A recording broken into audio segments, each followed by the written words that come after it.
আমি এখন আপনাদের রান্না করে দেখাবো মাটন ডাল। ছোট করে কেটে রাখা খাসির মাংস, ছোলার ডাল, ছোট করে কেটে রাখা আলু,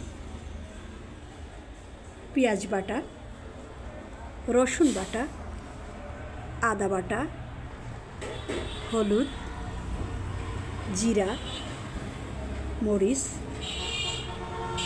লবণ, তেজপাতা,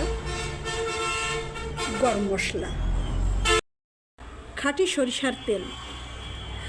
মাংসটা আগে কষিয়ে নিয়ে সকল মশলা, ডাল, আলু, পরিমাণ মতো পানি একসাথে দিয়ে প্রেসার কুকারে 2টো সিটি দিয়ে নিয়েছি। ব্যাস হয়ে গেল আমার মাটন ডাল। খুবই সুস্বাদু খেতে, এবং এই সহজ রান্নাটি আপনারা যারা হলে বা মেসে থাকেন তারা খুব সহজে এই রান্নাটি করে নিতে পারেন। এটা খেতেও যেমন মজা, তেমনি অধিক প্রোটিন সম্পন্ন। আমি আপনাদের আরও একটি সহজ রান্নার রেসিপি দেখাবো। আপনারা দেখতে থাকুন, আশা করি আপনাদের ভালো লাগবে।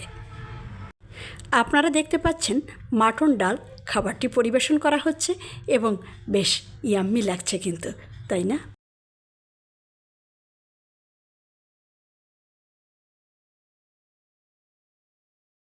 এবার আমি রান্না করব খাসির মগজ। এটাও যারা বা যেসব স্টুডেন্ট মেসে বা হলে থাকেন তাদের জন্য খুবই সহজ এবং অধিক প্রোটিন সম্পন্ন একটি খাবার। পরিষ্কার করে ধুয়ে রাখা খাসির মগজ, পেঁয়াজ বাটা, রসুন বাটা, জিরের গুঁড়া, মরিচের গুঁড়া, হলুদের গুঁড়া এবং লবণ। আমি এর ভেতর একটুখানি খাঁটি সরিষার তেল দিয়ে সুন্দর করে ফেটে নেব।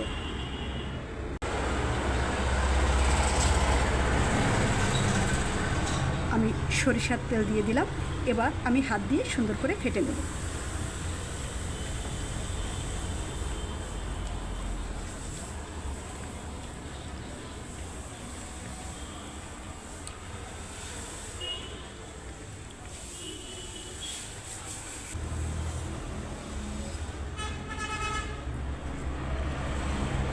আমি একটু গরম তেলে ভেজে নেব।